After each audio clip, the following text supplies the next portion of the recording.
How does a man take over a failing Real Madrid and within just one season turn them into the best football team in all of Europe? But how does this man achieve that, get sacked just 1 year later, and then how does this man return to that club after 6 years to do the exact same thing again, but this time making them even greater than before? This is the insane story of how Carlo Ancelotti transformed a trophyless Real Madrid into the deadliest football team in the world twice.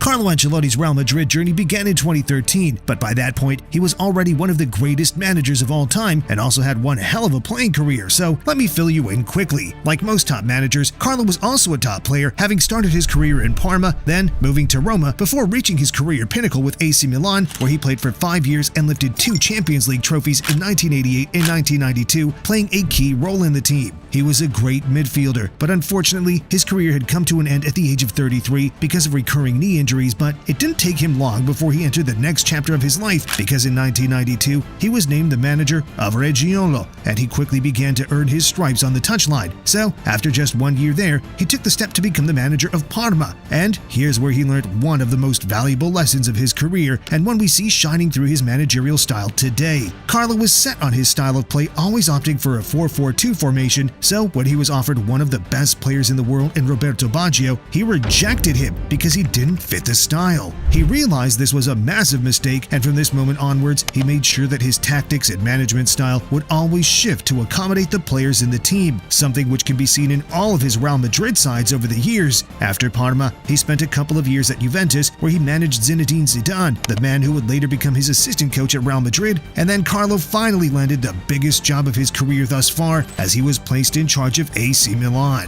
Here, he created one of the greatest football teams of all time, lifting 2 Champions Leagues in his 8-year stint there, which lasted from 2001 to 2009. But he cemented himself already as one of the greatest managers of all time, but his legacy would only grow from there. After Milan, he moved to Chelsea for 2 years, where he won the double, and then to PSG for 2 years, where he guided them to their first league title in almost 20 years. And this is when a job in Spain opened up. Jose Mourinho had just been sacked from Real Madrid after taking the club to a league title and then running the team to the ground, leaving them trophyless in the 2012-13 season as Barcelona were back on top of Spanish football. When Carlo received the call to manage the biggest football club in the world, this was a no-brainer, but this also was not an easy task. This team wasn't in a great place, finishing the previous season with big issues in the dressing room after a fallout with the manager, and despite the size of the club, they hadn't been dominating football for a while, having gone over 10 years without a Champions League. But the day Ancelotti arrived, everything was going to change. Now, by all means, this was not a bad Real Madrid team. They just lacked direction, which is exactly what Ancelotti gave them. When he arrived, it was also announced that Zinedine Zidane would become his assistant coach, and right away, Carlo started to make some changes to the squad. He offloaded some big names like Carvalho, Essien, Kaká, Higuain, and Ozil, and he used the funds to bring in Carvajal, Casemiro, Isco, Illarramendi, and, most notably of all, Gareth Bale, for a world record transfer fee to become Real Madrid's latest Galactico signing. Now, the squad was in place, and Ancelotti quickly discovered his preferred formation with Casillas in net, a back four consisting of Carvajal, Pepe, Ramos, and Marcelo, Xabi Alonso holding the midfield with Modric and Di Maria playing ahead of him, and then the deadly attacking trio of Bale, Benzema, and Cristiano Ronaldo. This season began in August 2013 with a 2-1 victory over Betis, but they began the Champions League campaign in even better fashion with a 6-1 thumping over Galatasaray, with a Ronaldo hat-trick, a Benzema brace, and an Isco goal. This hat-trick from Ronaldo was not uncommon and was the story of the season. Ancelotti's men continued on this good vein of form until they faced Atletico Madrid in September, where they were defeated 1-0 in a game that would be so decisive come the end of the season. This Atletico-Real rivalry was at its peak this year, and we'll be talking about it a lot more soon. But things went from bad to worse for Real Madrid, as they also lost their first El Clasico of the season, meaning both their rivals got the better of them early on, but they would bounce back in style, as Carlos Madrid went unbeaten through all of November and December, meaning come the new year, they were through to the Champions League knockout stages, still in the Copa del Rey, and were climbing up the La Liga table at a rapid rate. Things were clicking under Ancelotti, and hope was brewing in Madrid, something that was so distant the year before under Mourinho. Come March of this year, and La Liga was a three-horse race between rivals, but the title came down to two crucial games that month. Real Madrid dropped points against Atletico, and then in the second La Liga El Clasico, they were beaten 4-3 with a Messi hat-trick in what is considered to be a controversial game. And then, come May, still with a chance at the title, Real Madrid only managed to win 1 out of 4 games, meaning Atletico Madrid topped La Liga, Barcelona came second, and Real Madrid trailed in third just 3 points off the top spot, meaning these crucial defeats cost them the league title. But in the cup competitions, Ancelotti's men were able to get revenge on both their rivals, with the first happening in April as they played the Copa del Rey final against Barcelona. Real Madrid finished this game 2-1 thanks to goals from Di Maria and Bale, with Bale's being one of the most iconic solo goals in football history. So, just like that, Ancelotti's men picked up their first trophy of the season. But now, let's talk about the biggest prize of them all, as this Real Madrid side conquered European football that year. This competition had been one Real Madrid had been chasing for almost a decade, as they were in search of La Decima, which meant their 10th Champions League title. In the group stage, they were electric, with Ronaldo breaking the record for the most group stage goals ever with 9. Come the round of 16, and they battered Schalke in the first leg 6-1 with a brace for Bale, Benzema, and Ronaldo, and then a 3-1 second leg victory meant a comfortable ride to the quarterfinals. They were drawn against Borussia Dortmund, the previous year's finalists, and despite a calm 3-0 victory in the first leg, they were beaten 2-0 away from home, but that was enough for them to win the tie on the whole, sending them to the semis, where things should have been way harder than they were. They faced Bayern Munich, the title holders, and finished the first leg 1-0 with a Karim Benzema goal, but when they traveled away for the return fixture, they turned Bayern into training practice, demolishing them 4-0 with a brace from Ramos and Ronaldo, sending them through to the final to face their city rivals, Atletico Madrid. This game was massive. Real Madrid had lost the league title to them, and they were not going to lose another major trophy. But things were not looking good for Ancelotti's men, because Diego Godin scored in the first half and were able to hold on to this lead all the way till the 90th minute. This last-minute lifeline gave Ancelotti's men the mental boost to shift into gear, as they scored 3 goals from Bale,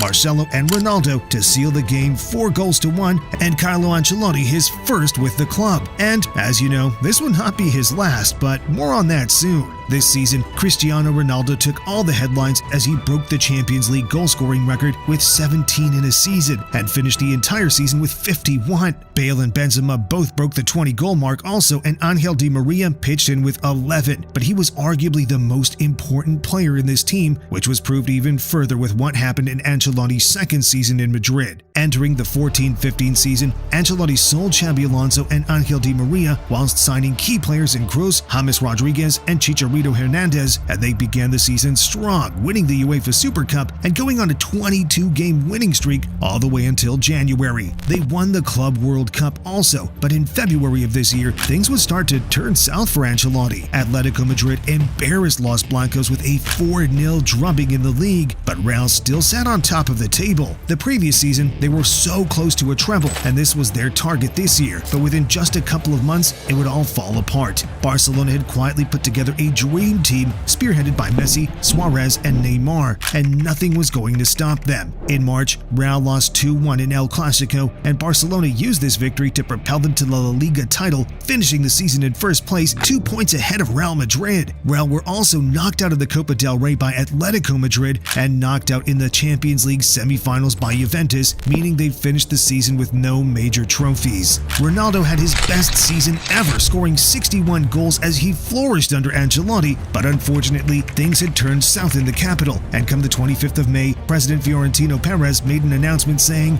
"We've taken the difficult decision to relieve Ancelotti of his duties with immediate effect." Ancelotti won the hearts of both the board and the fans and will always have a place in the club's history. However, at this club, the demands are huge, and we need a new impulse in order to win trophies and be at our best. In all fairness, this was the right call, as over the next 3 seasons, Real entered their Zidane era, winning back-to-back Champions League titles, but it wouldn't be long before they would be back in a bad state and would need Ancelotti to come save them for the second time.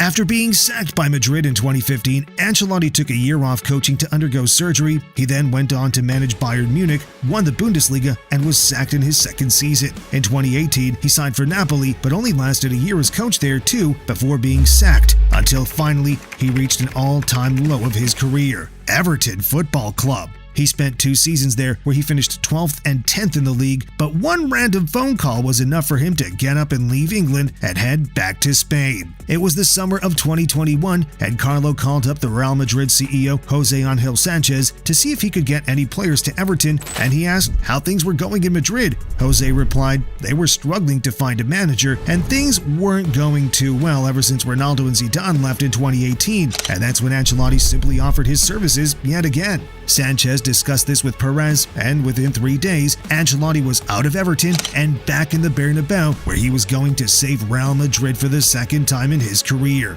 Interestingly, both Carlo and Real Madrid were in similar positions, both seemingly past the peak of their powers and in need of a career revival, and that is exactly why they were the perfect match. The core of the squad had actually remained pretty similar to the team he left behind, with Modric, Kroos, Carvajal, Nacho, Isco, Marcelo, Casemiro, and Karim Benzema, but there were also newer, younger players who were in serious need of guidance, with the likes of Vinícius, Rodrigo, Valverde, and Militao in the team. There was also a new goalkeeper in Thibaut Courtois and some heavy deadweight in Eden Hazard, but Ancelotti had a vision for this team. He made a marquee signing in Eduardo Camavinga and brought in Alaba from Bayern Munich, and the team was set for season 1. Before this year kicked off, there were doubts over Real Madrid and what they could achieve. They'd been underperforming for years and were basically counted out in all competitions, but come the end of the season, these doubters would be proved oh so wrong. The biggest difference from his first stint in Real Madrid was going to be the lack of Cristiano Ronaldo, a man who scored over 50 goals per season. But luckily this year, Karim Benzema would grow into that role of being the main man, and as the season kicked off, he would begin to prove that, scoring a brace in the opening La Liga game. Vinícius also bagged a goal that game, which was a sign of what was to come, but from the moment Carlo arrived, everything changed for him and would get better season after season.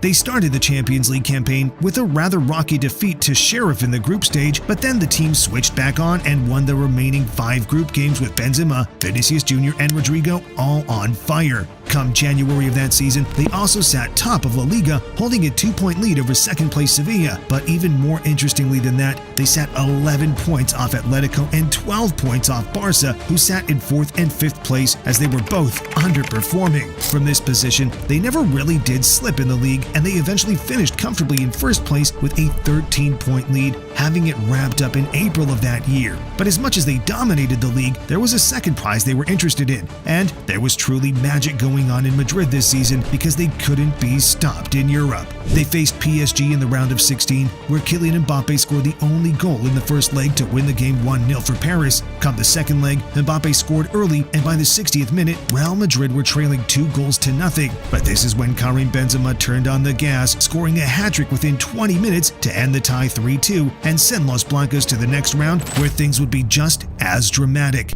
They faced up against Chelsea, who were the current title holders, and Karim Benzema scored yet another hat-trick in the first leg to close the game 3-1. Chelsea scored 3 goals in the second leg, which would have put them through, but in the 80th minute, Rodrigo stepped up to send the game to extra time, where a 96th minute goal from Benzema would be enough to send Real Madrid to the semi-finals for somehow an even more dramatic fixture. This time, they faced off against Man City, and this Man City versus Real Madrid matchup is one that would be pivotal in this era, as whoever won this game over the next 3 years would go on to win the whole tournament, as they were clearly the 2 best teams in all of Europe. This first leg saw a 4-3 thriller of a game where Benzema scored a brace and Vinícius scored the 3rd, as Real Madrid were heading to the Bernabeu trailing by a goal. As the second leg kicked off, tensions were high, and in the 73rd minute, Riyad Mahrez scored to give City a 2-goal lead and seemingly kill the tie. But this is Real Madrid, which meant until the whistle blew, anything could happen. In the 90th minute, Benzema played the ball across to Rodrigo to make it a 1-goal deficit, and then, 1 minute later, Rodrigo cropped up once again to send the game to extra time. In 6 minutes into extra time, Karim Benzema was fouled in the box. A penalty was given, and of course, Benzema converted it, and Real Madrid held out this lead till the final whistle, sending them to the final to play against Liverpool. Now this game was a bit less dramatic than the previous, with only 1 goal in it coming from Vinícius Júnior in the 59th minute, which proved to be enough for Ancelotti's men as they held out and were crowned European champions in just his first season back. This year was all about Karim Benzema as he finished the season with 43 goals, landing him a Ballon d'Or. But this entire Madrid team were onto something special, having been counted out at the start of the season and now being crowned champions of Spain and Europe, and after some cigars and celebrations, they were back to work for the next season because this team was only just getting started. Carlo Ancelotti entered his second season back at Madrid now as the most successful coach in Champions League history with 4 medals to his name. He had also turned a toxic team with a lot of negativity into a team with passion, friendship, and a vision, and he was still adding more pieces to this puzzle as he signed Rudiger and Tchouaméni, bringing more young talent into the squad, whilst also shifting out more of the old guard in Marcelo, Isco, Bale, and Casemiro. Ancelotti's men started the season very well, winning 10 out of the first 11 in La Liga, with players like Vinícius, Rodrigo, and Valverde all growing better and better. They won the first Clásico and topped their Champions League group, and things looked like they were going to be a repeat of the previous season, but this is when things began to go a bit wrong for them. The World Cup broke up the season in December, and this halted their momentum as, when they returned, they couldn't find a strong vein of form. In the league, they couldn't go more than 2 wins in a row, leading to an eventual 10-point gap off first-place Barcelona. In the Champions League, they made their way to the semi-final, but this time round, Manchester City got the better of them with a 5-1 aggregate defeat, but despite this, they still won the Copa del Rey and the Club World Cup throughout the season, proving not to be a total failure. And anyway, the team was young, and it was clear there was a vision here, so heading into the 23-24 season, things would get taken to a whole new level. As the season began, Karim Benzema bid the club farewell after leading the team for the previous 2 years under Ancelotti, and the replacement to be the best striker in the world was a shock to everyone as Real Madrid signed Joselu, a nobody striker. But little did the Madridistas know that he would save their whole season come the end of it. But let's not get ahead of ourselves. Ancelotti also finally got rid of Eden Hazard and offloaded Marco Asensio too, so at this point only 4 players remained from his first stint in charge, those being Modric, Kroos, Carvajal, and Nacho. But boy, were these men reliable. The new Galactico strategy also continued as Real kept signing the best young talents in all of Europe, bringing in Arda Güler, Brahim Diaz back from loan, and then arguably the best young player in the world, Jude Bellingham, for 100 million euros. Now, very few men are able to arrive in Real Madrid at such a young age for such a large price tag and thrive, but with the team and the environment Ancelotti had built, Bellingham exceeded all expectations, winning the La Liga Player of the Month in his first month and scoring goals for fun as a midfielder. The season was put into doubt early on as Thibaut Courtois tore his ACL, but this wouldn't prove to be too much of an issue as the season progressed, as the backup keeper Lunin was ready to step up. On the 28th of October, the first Clásico was played, and Jude Bellingham scored 2 to give Real a late comeback, and this Rolls-Royce start happening in the Champions League as well, as Real Madrid finished the group stage with a perfect 6 wins as they simply looked unstoppable. At this point, Carlo Ancelotti signed a 3-year contract extension, and the future was looking bright in Madrid as he transformed this team from a one-man band with Cristiano in 2014 and Benzema the previous seasons to a real collective, with goals being spread amongst Bellingham, Vinícius, Rodrigo, and even Joselu. As the league campaign progressed, neither Barcelona nor Atletico Madrid really posed a threat, with only the unlikely Girona pushing Real in the start, but they would fall away in the second half of the season until the 4th of May came around, where Real Madrid were crowned La Liga champions for the second time in 3 years. They also won the Spanish Super Cup against Barcelona, as Vinícius Júnior scored a hat-trick in that game, but as per usual, Real Madrid saved their most iconic moments of magic for the Champions League campaign, so let's walk through it. The round of 16 saw a tough 2-legged battle against Leipzig, where Real Madrid won the tie 2-1 thanks to Vinícius Júnior and Brahim Diaz, but as has become tradition, Real Madrid faced Manchester City in the quarterfinals of the tournament, and this was the closest game they had ever played, as the first leg finished square with 3 goals each, and so did the second leg with only 1 goal apiece, meaning this headed to a penalty shootout. Despite Modric missing the first penalty, Real Madrid managed to survive thanks to the heroics of goalkeeper Lunin, and for the 3rd year in a row progressed to the semi-finals where they faced off against Bayern Munich. A brace from Vinícius saw a 2-2 draw in the first leg, and then come the second leg, Real Madrid were trailing with 2 minutes left on the clock, but this is when the unlikeliest of heroes stepped up. In the 88th minute, Joselu scored, and then in the 91st minute, Joselu scored again to send Real Madrid through to the Champions League final in yet another dramatic European night. Real Madrid faced off against Borussia Dortmund, and unlike 3 years prior, this time they were the clear favorites. Borussia were the more dangerous side in the first half, but they couldn't finish their chances, and come the 74th minute, Carvajal punished them, and then just 10 minutes later, Vinícius Júnior sealed the game with his second Champions League final goal as he put on one hell of a performance that game. Real Madrid lifted their second Champions League trophy in 3 years and their third under Ancelotti, and this was so significant in so many ways. First, it was Toni Kroos' final game of football as he made the decision to retire at the very top, as he was now the player with the most Champions League wins in history, tied with 3 of his teammates in Modric, Nacho, and Carvajal. And secondly, Carlo Ancelotti now had lifted the Champions League trophy 7 different times, 2 as a player and 5 as a manager, which is the most in the history of the competition. This season ended with the goals evenly split amongst the entire attack, with 24 to Vini, who finished as the Champions League player of the season, 23 to Jude, who finished as the La Liga player of the season, 18 to the unlikely hero Joselu, 17 to the underrated Rodrigo, and 12 to the star in the making, Brahim Diaz. The scary thing about this team is that it is so extremely young, and entering the next season, it got a whole lot scarier as Kylian Mbappe became the latest superstar to join the Real Madrid ranks, meaning they now boast a front 4 of Mbappe, Vinícius, Rodrigo, and Bellingham. And so far into the 24-25 season, it doesn't look like they're having any issues with the massive egos, all because they fall under the Don Carlo Ancelotti, who has cultivated a team of friendship over a team of egos as he's turned a failing Real Madrid side into the best team in Europe for the second time in his career. What a manager!